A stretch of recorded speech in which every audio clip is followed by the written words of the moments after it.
जो कुछ चौधरी आबद रजा कोटड़ा और चौधरी अली कुला चौर सोशल मीडिया ते आके इकट्ठ करके साडी क्यादत दे मुतल्लक जो उन्हां अल्फाज बोले ने, मैं उन्हां अल्फाज की मुजम्मत करना। और एक बाइज्जत आदमी जड़ा अपने आप नूं एक बाइज्जत इंसान समझदा है, वो किसी दे मुतल्लक अपनी जुबान ते कंट्रोल रखदा और अच्छे अल्फाज बोलदा है। इंशाअल्लाह ताला आने वाले वक्त विच भी इलेक्शन होने ने, इंशाअल्लाह मैदान भी इत्थे, घोड़े भी इत्थे ने।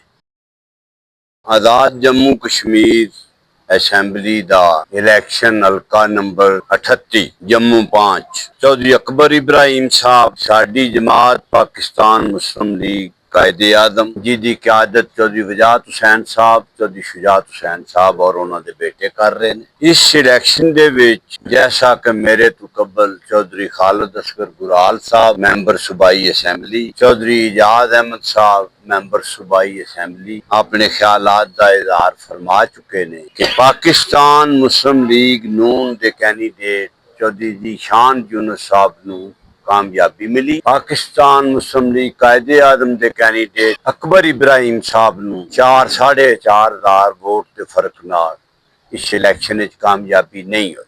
जैसा कि मैं महसूस किया है, चौधरी इजाज साहब, मैं, दीगर साथियां, चौधरी हुसैन इलाही साहब और चौधरी खालिद असगर कुराल साहब तो इलावा जो इस इलेक्शन के सिलसिले कैंपेन मेहनत फर्ज की अदायगी हुसैन इलाही साहब और कुराल साहब जो की है, मेरे को नहीं हो सकी।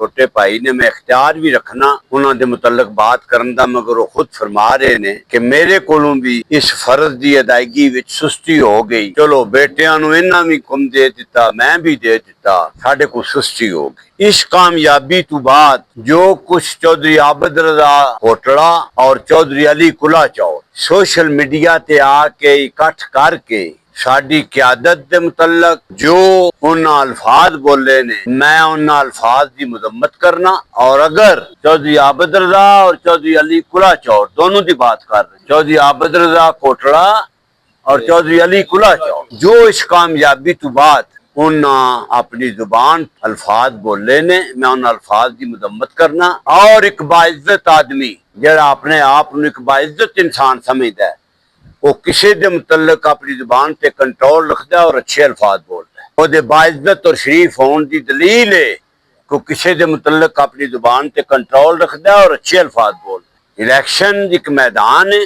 कामयाबी और नाकामी दो ही नताइज ने। उन्होंने खुदा कामयाबी दी है, साडे कैंडीडेट नूं शिकस्त दा मुकद्दर बने।